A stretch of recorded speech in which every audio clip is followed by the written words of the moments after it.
Eden തോട്ടത്തിലേക്ക് സ്വാഗതം.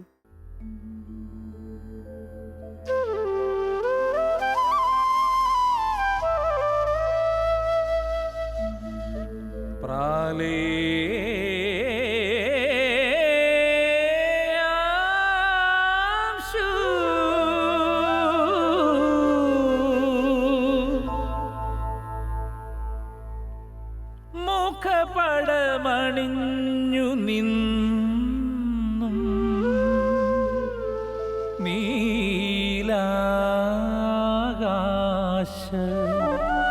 കുടയുടെ കീഴിൽ വെയിൽ കാഞ്ഞും ഭൂമി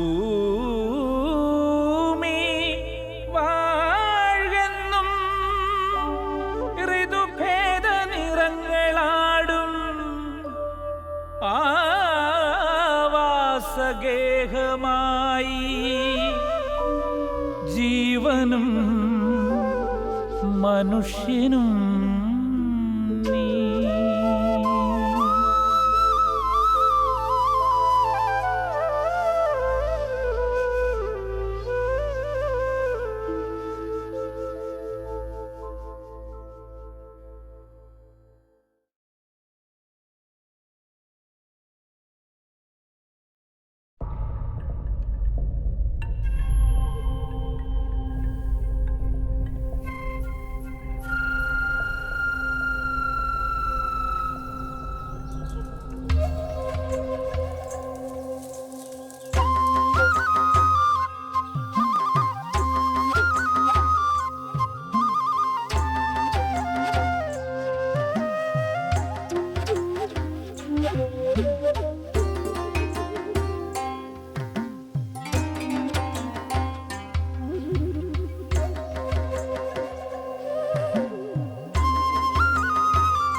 ഏദനിൽ ദൈവം തുടങ്ങിവെച്ച സൃഷ്ടികർമ്മം സകല ചരാചരങ്ങളിലൂടെ ഇന്നും അനസ്യൂതം തുടരുകയാണ്.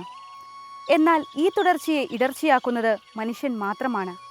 കാരണം അവനിലെ സ്വാർത്ഥതയും കുശാഗ്രതയുമാണ്. ഒന്ന് മാത്രമാണ് പ്രധാനപ്പെട്ട, അതാണ് എല്ലാവർക്കും വേണ്ടതെന്ന് പറയുന്ന അതല്ല ദൈവത്തിൻ്റെ പദ്ധതി. ഈ ജീവൻ്റെ ബഹുവിധങ്ങളായ സാധ്യതകളെയാണ് ദൈവത്തിൻ്റെ പദ്ധതി. അതായത് ജൈവ വൈവിധ്യമാണ് ശരിയെന്ന് പറയുന്നത്. പ്രകൃതിയിലെ ദുരന്തങ്ങൾ കാണുമ്പോൾ, മൃഗങ്ങൾക്ക് സംഭവിക്കുന്നത് കാണുമ്പോൾ നമ്മൾ മനസ്സിലാക്കണം, മൃഗങ്ങൾക്ക് എന്ത് സംഭവിച്ച് എങ്ങനെ ഓരോ സ്പീഷീസും ഈ ഭൂമുഖത്ത് നിന്ന് ഇല്ലാതായോ അത് തന്നെയാണ് മനുഷ്യവർഗത്തിനും സംഭവിക്കാൻ പോകുന്നത്. അതിലേക്കുള്ള അന്വേഷണം നമ്മുടെ ഉള്ളിലേക്ക് തുടങ്ങേണ്ടതാണ്, ഉള്ളിൽ നിന്ന് തുടങ്ങേണ്ടതാണ്. ഉള്ളിലേക്കാണ് നാം ആദ്യം നോക്കേണ്ടത്. അങ്ങനെ നമ്മൾ ഉള്ളിലേക്ക് നോക്കുമ്പോൾ നമുക്ക് ഈ പരിസ്ഥിതിയെ സ്നേഹിച്ചുകൊണ്ടല്ലാതെ ഈശ്വരനെ അന്വേഷിക്കാനേ സാധിക്കില്ല. എവിടെയൊക്കെ യേശു അപ്പങ്ങൾ വർദ്ധിപ്പിച്ച് അത്ഭുതങ്ങൾ ചെയ്തിട്ടുണ്ടോ അവിടെയൊക്കെയും ഈ മുറിക്കലിൻ്റെ അത്ഭുതമാണ്. ഭൂമി ദൈവം മനുഷ്യർക്ക് മുറിച്ചു നൽകിയ അപ്പമാണ്.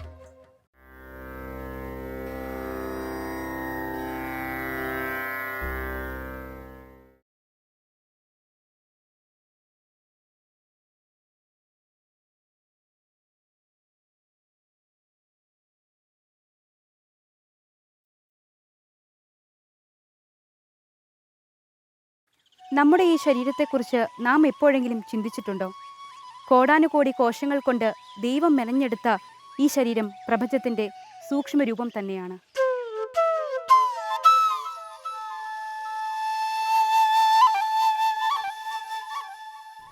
ഈ പരിസ്ഥിതിയുമായിട്ട് നമ്മൾക്ക് ഓരോരുത്തർക്കും മനുഷ്യന് ഉള്ള ഈ ബന്ധം, അതിൻ്റെ തകർച്ച, അതിൻ്റെ ഫലമായിട്ട് അവന് പരിസ്ഥിതിക്ക് അതുകൊണ്ടുള്ള ബന്ധത്തിൽ നിന്ന്, ആത്മബന്ധത്തിൽ നിന്ന് പുറത്താക്കപ്പെടുന്ന അവസ്ഥ, അതിൻ്റെ പ്രതിഫലനം നമ്മുടെ ആനുകാലിക ജീവിതത്തിൽ നമ്മൾ കാണുന്നത് നമുക്ക് തന്നെ ലഭിക്കുന്ന പ്രകൃതിയുടെ ശിക്ഷയായിട്ടും ആ ബന്ധത്തിൻ്റെ വിച്ഛേദമായിട്ടുമൊക്കെയാണ് നമ്മൾ അനുഭവിക്കുന്നത്.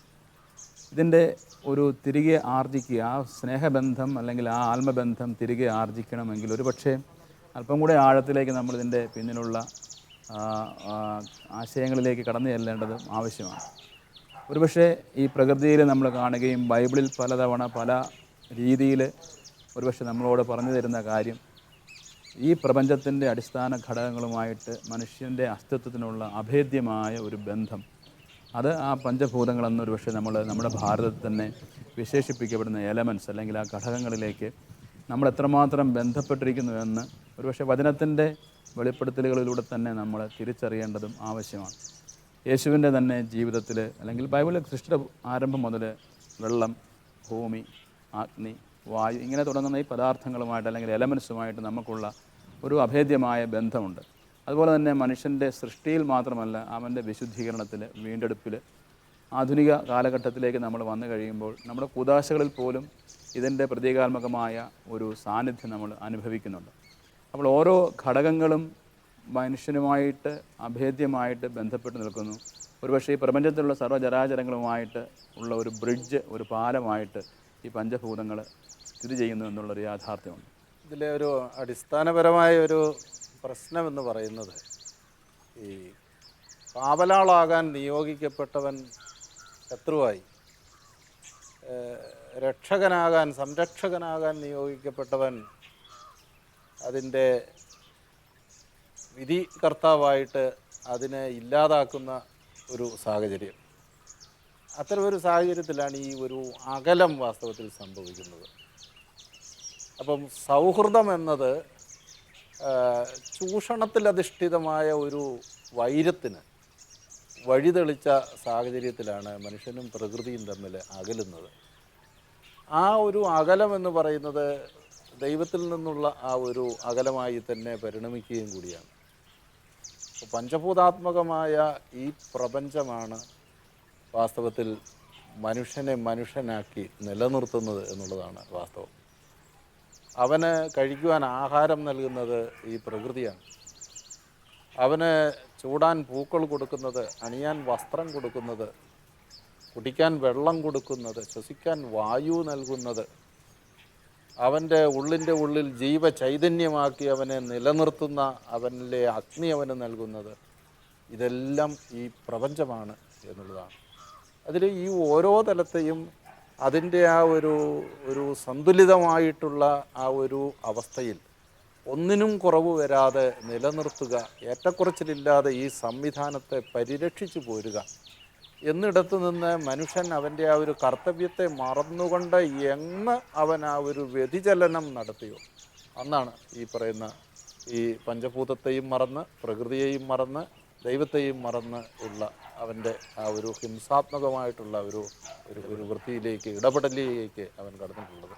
അത് അതിദാരുണമായിട്ടുള്ള ഒരു സാഹചര്യത്തിലേക്ക് ഈ പ്രകൃതിയെ വിനാശത്തിലേക്ക്, ആ വിനാശം എന്ന് പറയുന്നത് സർവ്വവിനാശമാണ് എന്നുള്ളതാണ് നമ്മളെ ഏറെ ഭീതിയോടുകൂടി നമ്മൾ ഓർക്കേണ്ടുന്നതായ ഒരു കാര്യം. ആ ഒരു തലത്തിലേക്ക് അത് കൊണ്ടെത്തിച്ചിരിക്കുന്നു എന്നുള്ളതാണ്. മനുഷ്യനെ മണ്ണിനോട് ചേർത്ത് ഉപമിക്കുന്നുണ്ടല്ലോ. അപ്പം നീ മണ്ണാകുന്നു, മണ്ണിലേക്ക് മടങ്ങുന്നു എന്നുള്ളത് നമ്മളെപ്പോഴും ആവർത്തിച്ച് പറയുന്ന കാര്യമാണ്. വയലിലെ ചെടി പോലെയാണ്, അത് കരിഞ്ഞു പോവും, നിന്ന സ്ഥലവും അജ്ഞാതമാകുമെന്ന് പറഞ്ഞാൽ അത്രയും മനുഷ്യന് ഈ ഭൂമിയിൽ എനിക്ക് ഒരു ഭാഗതയേ ഉള്ളൂ എന്നാണ് പലപ്പോഴും മനസ്സിലാക്കുക. അല്ലാതെ കൂടുതലായിട്ടുള്ളൊരു കാര്യമുണ്ടെന്ന് ബൈബിൾ നമ്മളോട് പറയുന്നില്ല ഇതെല്ലാം. കാരണം കയറി വെട്ടിപ്പിടിക്കാനൊന്നുമില്ല. മനുഷ്യൻ്റെ ശരീരത്തെ മണ്ണിനോട് സാമ്യപ്പെടുത്തുന്നു, മണ്ണിൽ വളരുന്ന ചെടിയോട് സാമ്യപ്പെടുത്തുന്നു, മണ്ണുകൊണ്ട് മനുഷ്യനെ മെനഞ്ഞെടുത്തു. ഇങ്ങനെ എനിക്കൊന്ന് ഉടനീളം ഈ മനുഷ്യൻ മണ്ണാണെന്നും നീ ഭൂമിയാണ് എന്ന് പറയുന്നത്. ഭൂമി മീൻസ് മണ്ണ് എന്ന് പറയുന്നതും ഭൂമി എന്ന് പറയുന്നതും ഒരേ അർത്ഥത്തിലാണ് ഉപയോഗിക്കുന്നത്. അപ്പോൾ ആ രീതിയിൽ ഇങ്ങനെ നിരന്തരം പറഞ്ഞു വെക്കുന്നുണ്ട്. മണ്ണിൻ്റെ പേരിൽ കലഹിക്കുന്നവരെ ദൈവം ശിക്ഷിക്കുന്നുണ്ട്. കാരണം ബൈബിളിലെ ഏറ്റവും രാജാക്കന്മാരുടെ പുസ്തകത്തിലെ ഏറ്റവും വലിയ ഒരു ദൈവത്തിൻ്റെ ഇടപെടൽ, പ്രവാചകനിലൂടെ സംഭവിക്കുന്ന ഇടപെടൽ വരുന്നത് ഈ മണ്ണ്, ദരിദ്രൻ്റെ മണ്ണ് കവർച്ച ചെയ്തേനാണ്. ആഹാബ് രാജാവ് ജസബലിൻ്റെ അഭിപ്രായം കേട്ടിട്ട് നാബോത്തിൻ്റെ മുന്തിരിത്തോട്ടം, അയാളുടെ മണ്ണ് നാബോത്തിനെ കൊല്ലിച്ച് സ്വന്തമാക്കുകയാണ് ചെയ്യുന്നത്. അപ്പോഴാണ് പ്രവാചകൻ വളരെ രൂക്ഷമായ ഭാഷയിൽ വന്ന് എനിക്കൊന്നൊരു അങ്ങേറ്റം ശിക്ഷയുടെ ഭാഷയിൽ സംസാരിക്കുന്നതും നിന്റെ രക്തനായ്ക്കൾ ആ മണ്ണിൽ വീണ് നക്കി കുടിക്കുമെന്ന് പറഞ്ഞു. അപ്പം ഈ മണ്ണിങ്ങനെ ശരീരമാണെന്ന് പറയുന്നതോടൊപ്പം തന്നെ നീ മണ്ണാണെന്ന് പറയുന്നത് പോലെ, നീ മണ്ണിൽ ചേരുമെന്ന് പറയുന്നത് പോലെ, മണ്ണിൽ വളരുന്ന ചെടി പോലെയാണെന്ന് പറയുന്നതിനോടൊപ്പം തന്നെ മണ്ണിനോടുള്ള നമ്മളുടെ ആധിപത്യത്തെയും ചൂഷണത്തെയും ദൈവം ചോദ്യം ചെയ്യുന്നുണ്ട്.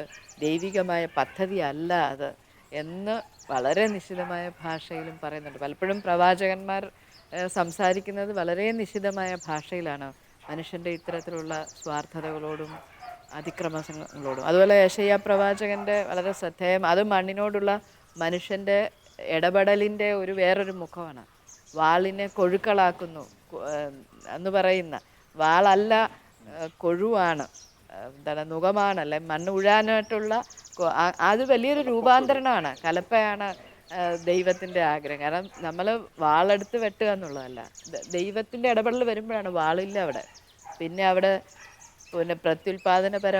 ഉൽപാദനപരമായിട്ടുള്ള മണ്ണിൻ്റെ മൂല്യമാണ് പ്രവാചകൻ പറയുന്നതെന്ന് എനിക്ക് തോന്നുന്നുണ്ട്. അതുകൊണ്ട് ഒരു സാമ്യം ആണ്, സാമ്യകൽപ്പനയ്ക്ക് ഒപ്പം അതിനേക്കാൾ എനിക്ക് തോന്നുന്നത് കുറച്ചുകൂടെ കൂടുതലായിട്ട് മനുഷ്യൻ മണ്ണിനോട് ഇടപെടേണ്ട അയാളുടെ നിത്യ ജീവിതത്തിൽ സൂക്ഷിക്കേണ്ടുന്ന മര്യാദകളെയും പറഞ്ഞു കൊടുക്കുകയും മര്യാദ കേടുകളെ നിശിതമായിട്ട് പറയുകയും ചെയ്യുന്നുണ്ട്. എനിക്ക് എപ്പോഴും ഈ വാളിനെ കൊഴുവാക്കുന്നു എന്ന് പറയുന്നത് വായിക്കുമ്പോൾ വളരെ ഈ ദൈവത്തിൻ്റെ പദ്ധതി അങ്ങനെയാണ്, ദൈവം ഇങ്ങനെ അല്ല ആഗ്രഹിക്കുന്നതെന്ന് പലപ്പോഴും തോന്നാറുണ്ട്. അതുപോലെ തന്നെ ഭൂമിയുമായിട്ടുള്ള നമ്മുടെ ഇടപെടൽ, അതിൽ ദുരയുടെ കളങ്കം ഉണ്ടാവാൻ പാടില്ലെന്നുള്ള ശക്തമായ സൂചനകളുണ്ടല്ലോ.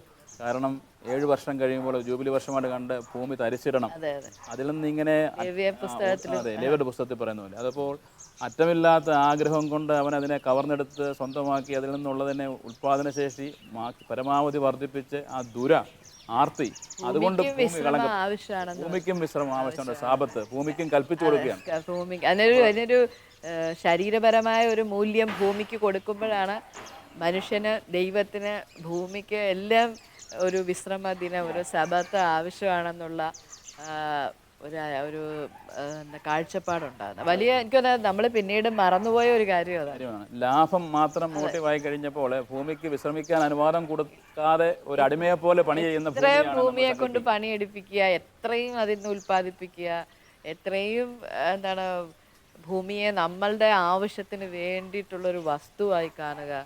ഇതാ നമ്മൾ ഇതൊക്കെ മാറിയിട്ട് ഭൂമിയിൽ നിന്ന് കൃഷി ചെയ്യാനോ ഇങ്ങനെ ഉൽപ്പാദിപ്പിക്കാനോ ഉള്ള ഇടം പോലും അല്ലാതായി മാറി. ഇന്ന് ഭൂമി മറിച്ച് വിൽക്കാനുള്ള ഒരു സാധനം മാത്രമായിട്ടാണ് മാറിയിരിക്കുന്നത്. ഈ ഭൂമി മറിച്ച് വിൽക്കുമ്പോഴാണ് എനിക്ക് തോന്നുന്നത് ഈ കുഞ്ഞുങ്ങളുടെ ശരീരം പോലും മറിച്ച് വിൽക്കാൻ വേണ്ടുന്ന ഒരു കാര്യമായിട്ട് മാറുന്നതെന്ന് എനിക്ക് തോന്നുന്നത്. ഈ പുതിയ കാലത്ത് ഏറ്റവും ഭൂമി മറിച്ച് വിൽപ്പനയും പെൺകുഞ്ഞുങ്ങളെ ലൈംഗിക ആവശ്യത്തിന് വേണ്ടി വിൽക്കുന്നതും എല്ലാം നമ്മളെ സമൂഹത്തിൽ വന്നിരിക്കുന്ന ഭൂമിയോടുള്ള ഒരു മനോഭാവത്തിന്റെ ലക്ഷണമായിട്ടാണ്. പെണ്ണും എന്ന് പറയുന്ന സങ്കല്പം ഉണ്ടല്ലോ. അത് ചേർത്ത് ഒരു കാര്യം പറയാൻ ആഗ്രഹം. ഞങ്ങൾ എത്യോപ്യയിൽ ഒരു മിഷൻ തുടങ്ങി. അപ്പം 4-5 വർഷമായി. ആദ്യം അവിടെ ചെല്ലുമ്പോൾ അവരുടെ രീതിശാസ്ത്രങ്ങൾ നമുക്ക് മനസ്സിലാവില്ല. അപ്പം നമുക്കിവിടെ മിഷൻ ആരംഭിക്കാൻ കുറച്ച് ഭൂമി വേണം. പക്ഷേ നമുക്ക് വസ്തു വാങ്ങിക്കാൻ പറ്റില്ല. അത് നമുക്കൊരു പുതിയ അറിവാണ്. അവിടെ വസ്തുവിന് ക്രയവിക്രയമില്ല. പക്ഷേ എല്ലാവർക്കും ഭൂമി കിട്ടും. സർക്കാരിന് പറയുക, സർക്കാർ ഭൂമി തരും, അവിടെ ജീവിക്കുക.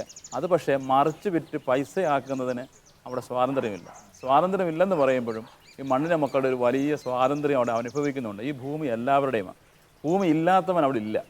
ഇവിടെ ഭൂമി ഇല്ലാത്തവർ എന്നൊരു കൂട്ടരെ സൃഷ്ടിച്ചിട്ട് പിന്നെ അവർക്ക് ഭൂമി കൊടുക്കാനുള്ള പദ്ധതികൾ ആവിഷ്കരിക്കുന്ന ഒരു നാട്ടിൽ നിന്ന് അവിടെ ചെല്ലുമ്പം ഭൂമി എല്ലാവരുടെയുമാണ്. അതെങ്ങനെയാണ് കുറച്ച് പേരുടെ കസ്റ്റഡി വരുന്നതെന്നുള്ളത് അവർക്ക് മനസ്സിലാക്കാൻ പറ്റാത്ത, ഇപ്പോഴും നടക്കുന്നൊരു കാര്യമാണ്. ഇപ്പോൾ പോലും ഈ ആധുനിക യുഗത്തിൽ എനിക്കൊന്ന് ഒരു ഗോത്രബോധത്തിൽ ഇങ്ങനെ ഉണ്ടെന്ന് തോന്നുന്നു. കാരണം ഈ ബീഹാറിലെ ബൈഗാസ് എന്ന് പറയുന്ന ആ ഗ്രൂപ്പിനെ കുറിച്ച് പറയുന്നുണ്ട്. അപ്പോൾ അവർ ഈ മണ്ണിനെ ഖനനം ചെയ്യുന്ന, മണ്ണിനെ കുഴിക്കുന്നതൊന്നും അവർക്ക് അംഗീകരിക്കാൻ പറ്റുന്ന കാര്യമില്ല. അത് ഭൂമിയുടെ ഉദരമാണ്, വയറാണ്. ഈ പുല്ലെന്ന് പറയുന്നത് ഭൂമിയുടെ തലമുടിയാണ്. അങ്ങനെ ഭൂമിയെ അവരൊരു അമ്മയായിട്ട് വെച്ചിട്ട് ഈ അമ്മയെ തുരക്കാനും അമ്മയുടെ മുടി മുറിക്കാനും ഒന്നും പാടില്ല എന്ന് വിശ്വസിക്കുന്ന ഒരു ആറ്റിറ്റ്യൂഡ് ഉണ്ടായിരുന്നു.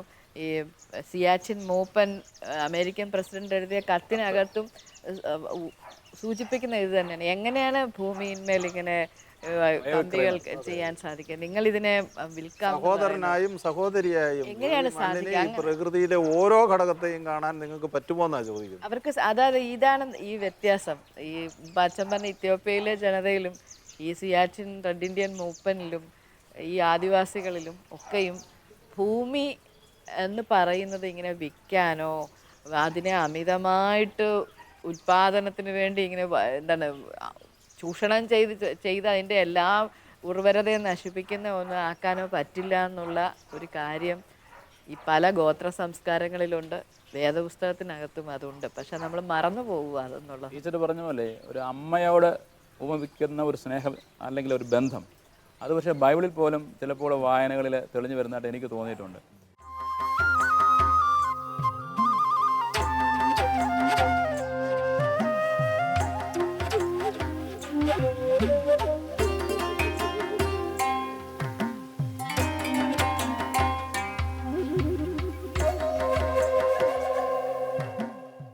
മണ്ണും ജലവും തൻ്റെ പ്രാണവായുവിൻ്റെ ചൂടും ചേർത്ത് ദൈവം സൃഷ്ടിച്ച ഈ ശരീരം വാസ്തവത്തിൽ പഞ്ചഭൂതാത്മകമാണ്.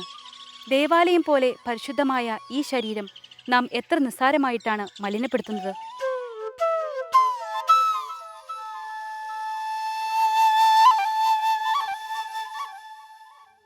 ആകാശവും ഭൂമിയും ദൈവത്തിൻ്റെ വാക്കുകൊണ്ട് നിറയപ്പെട്ടിരിക്കുന്നു. വാക്കല്ലാതെ ആകാശത്തിന് കീഴിലൊന്നുമില്ല. അമ്മ വാക്കാണ്, അച്ഛൻ വാക്കാണ്, ചേച്ചിയും ചേട്ടനും വാക്കാണ്, മാമലകളും മാമരങ്ങളും വാക്കാണ്. പകൽ പകലിന് വാക്ക് കൈമാറുന്നു, രാത്രി രാത്രിക്ക് അറിവിനെ അറിയിക്കുന്നു. പകൽ പകലിന് വാക്ക് കൈമാറുന്നു, രാത്രി രാത്രിക്ക് അറിവിനെ അറിയിക്കുന്നു. പക്ഷേ ശബ്ദമില്ല, ശബ്ദമില്ല. ശബ്ദമില്ലാതെ മൗനത്തിൻ്റെ കൈമാറ്റമാണത്. ആദിയിലെ മൗനത്തിൽ നിന്നാണ് വാക്കുണ്ടായത്. ആദിയിലെ മൗനം ദൈവമായിരുന്നു. ആ ദൈവത്തിൽ നിന്നാണ് വാക്കുണ്ടായത്. ആ വാക്കും ദൈവമായിരുന്നു. ആദിയിൽ വാക്കുണ്ടായിരുന്നു, വാക്ക് ദൈവമായിരുന്നു. ആ വാക്കിനെ കൂടാതെ ഒന്നും സൃഷ്ടിക്കപ്പെട്ടിട്ടില്ല. മരം വാക്കാണ്. വാക്കിൻ്റെ ഹൃദയത്തിൽ ഉണ്മയുണ്ട്, വാക്കിൻ്റെ ഹൃദയത്തിൽ സത്യമുണ്ട്. ക്രിസ്തുവിന് ശേഷമുള്ള, ക്രിസ്തുവിന് തുല്യമായ രീതിയിലുള്ള ജീവിത വിശുദ്ധിയുള്ള സെൻറ്റ് ഫ്രാൻസിസ് ഓഫ് അസിസിയുടെ ജീവിതത്തെക്കുറിച്ച് നമ്മൾ വായിക്കുകയും അറിയുകയും ചെയ്യുമ്പോൾ മനസ്സിലാക്കുന്ന ഒരു കാര്യം, ഈ പ്രപഞ്ചത്തിലുള്ള സകലതിനെയും അദ്ദേഹം എൻ്റെ കുഞ്ഞു സഹോദരി, എൻ്റെ കുഞ്ഞു സഹോദര, എൻ്റെ സ്നേഹിത എന്നാണ് വിളിച്ചിരുന്നത്. അദ്ദേഹത്തിന് ഈ പ്രകൃതി മുഴുവൻ അദ്ദേഹത്തിൻ്റെ കുടുംബാംഗങ്ങളായിരുന്നു. പൂക്കളെയും ചെടികളെയും വായുവിനെയും നദികളെയും പുഴകളെയും എല്ലാത്തിനെയും ഒന്നുപോലെ സ്നേഹിച്ചുകൊണ്ടാണ് അദ്ദേഹം മുൻപോട്ട് നീങ്ങിയിരുന്നത്. അദ്ദേഹത്തെക്കുറിച്ച് വായിച്ച ഒരു കഥയിൽ ഞാൻ മനസ്സിലാക്കിയിരിക്കുന്നത്, അദ്ദേഹം റോഡിലൂടെ നടന്നു പോകുമ്പോൾ തൊട്ട് മുൻപിൽ ഒരു കശാപ്പുകാരൻ്റെ തോളിൽ കിടന്ന ഒരു ആട്ടിൻകുട്ടി പുറകോട്ട് നോക്കി ദയനീയമായി കരയുന്നുണ്ടായിരുന്നു. അത് കണ്ടിട്ട് അദ്ദേഹം ആ കശാപ്പുകാരൻ്റെ അടുത്ത് ചെന്ന ആട്ടിൻകുട്ടിയെ എനിക്ക് തരണമെന്ന് ആവശ്യപ്പെട്ടിട്ട് അവസാനം എങ്ങനെയോ നുള്ളിപ്പറിച്ച് അയാൾ ആവശ്യപ്പെട്ട പണം കൊടുത്ത് ആട്ടിൻകുട്ടിയെ വാങ്ങിച്ച് തൊളലിട്ടുകൊണ്ട് അദ്ദേഹം പോയെന്നാണ് ഞാൻ മനസ്സിലാക്കിയത്. അതുപോലും സഹിക്കാനാകാഞ്ഞ ആ വിശുദ്ധൻ, അദ്ദേഹത്തിൻ്റെ വിശുദ്ധിയുടെ ശക്തിയാണോ എന്തോ, മഞ്ഞുകാലത്ത് പോലും അദ്ദേഹം ആഗ്രഹിച്ചപ്പോൾ ഒരു റോസപ്പൂ വിരിഞ്ഞതായിട്ട് ഞാൻ വായിച്ചിട്ടുണ്ട്. ഇപ്പം പ്രകൃതിയെ ഇത്രമാത്രം സ്നേഹിച്ച, പ്രകൃതിയുമായി പൊരുത്തപ്പെട്ട് ജീവിച്ച ആ സെൻറ്റ് ഫ്രാൻസിസ് ഓഫ് അസിസിയുടെ ജീവിത ദർശനം ഇപ്പോഴത്തെ മാർപ്പാപ്പ ഫ്രാൻസിസ് മാർപ്പാപ്പ കടമെടുത്തിരിക്കുകയാണെന്ന് പറയാം. അദ്ദേഹം സ്വീകരിച്ച പേരും അത് തന്നെയാണ്. അപ്പോൾ ഒരു യഥാർത്ഥ ക്രൈസ്തവ വിശ്വാസി ചെയ്യേണ്ടത് പ്രകൃതിയെ ചൂഷണം ചെയ്യുകയല്ല, പ്രകൃതിയെ നശിപ്പിക്കുകയല്ല. യഹോവ ഈ ഭൂമി നമുക്ക് ദാനമായി നൽകിയപ്പോൾ നിങ്ങൾ അതിന്മേൽ ആധിപത്യം പുലർത്തിക്കൂ, ഇത് ഞാൻ നിങ്ങൾക്ക് തരുന്നുണ്ടെന്ന് പറഞ്ഞു. പക്ഷേ നിങ്ങൾ പെറ്റുപെരുകി അതിനെ ചൂഷണം ചെയ്തോളാൻ യഹോവ പറഞ്ഞിട്ടില്ല. ആധിപത്യവും ചൂഷണവും തമ്മിൽ വ്യത്യാസമുണ്ട് എന്ന് മനസ്സിലാക്കി വേണം ഒരു യഥാർത്ഥ ക്രിസ്തു വിശ്വാസം ജീവിക്കാൻ.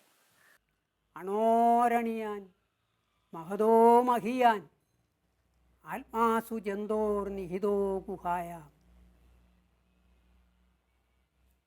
ഓരോ ജീവനിലും ഉള്ളിൽ ഒരു ഗുഹയുണ്ട്. ഓരോ മരത്തിനും ഓരോ സസ്യങ്ങൾക്കും ഉള്ളിലൊരു ഗുഹയുണ്ട്.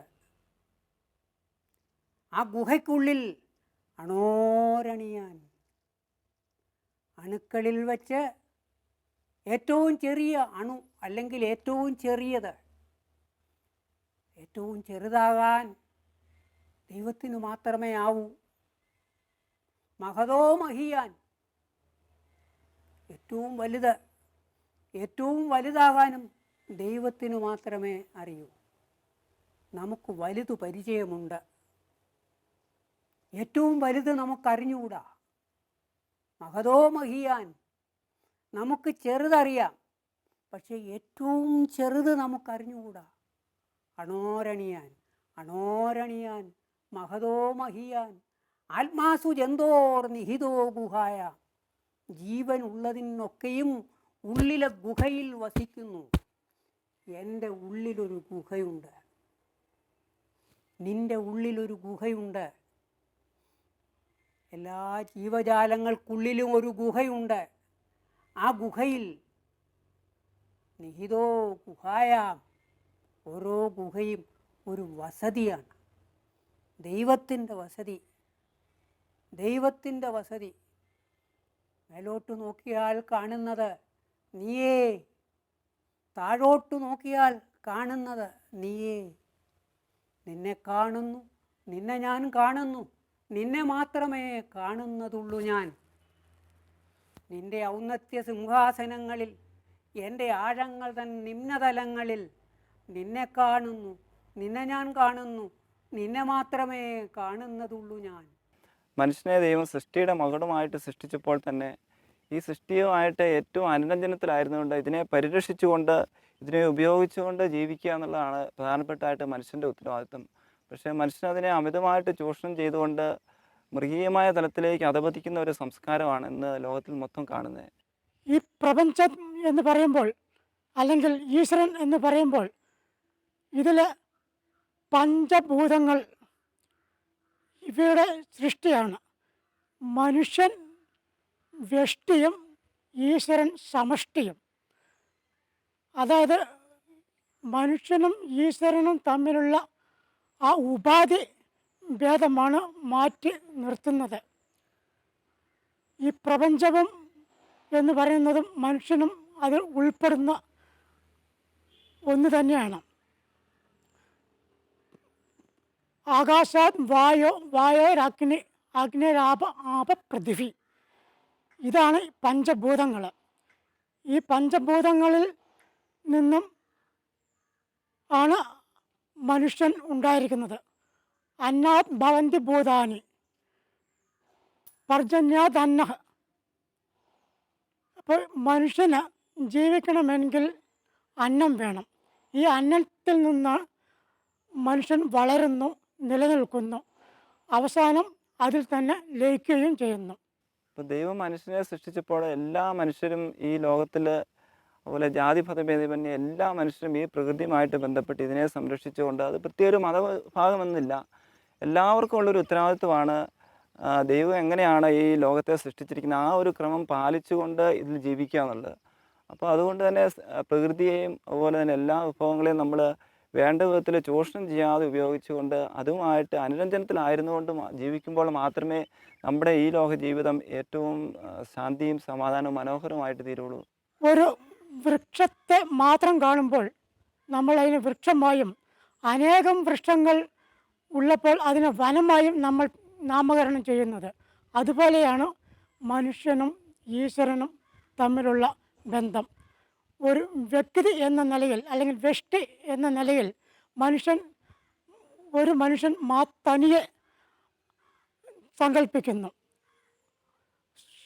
ഈശ്വരൻ എന്ന് പറയുമ്പോൾ സമഷ്ടി പ്രപഞ്ചത്തിലുള്ള എല്ലാ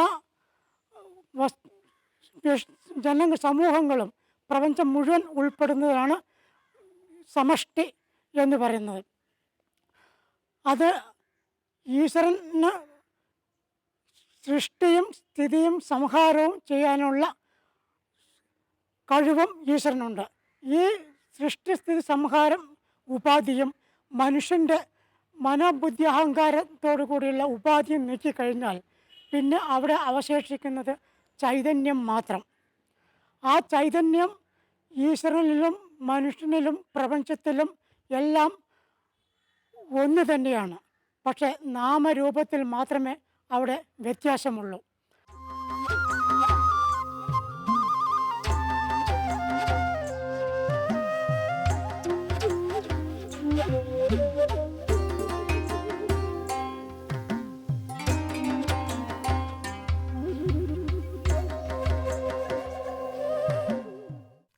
കുഞ്ഞാടായി പരിണമിച്ച ദേവാലയത്തിന്റെ പ്രതിരൂപങ്ങളാണ് നാം ഓരോരുത്തരും. പാരിസ്ഥിതിക പാപങ്ങൾ ഇനിയെങ്കിലും നമ്മെ മലിനപ്പെടുത്താതിരിക്കട്ടെ. നമുക്ക് തിരികെ പോകണ്ടേ വിമലമായ ഏതനിലേക്ക്. നന്ദി, നമസ്കാരം.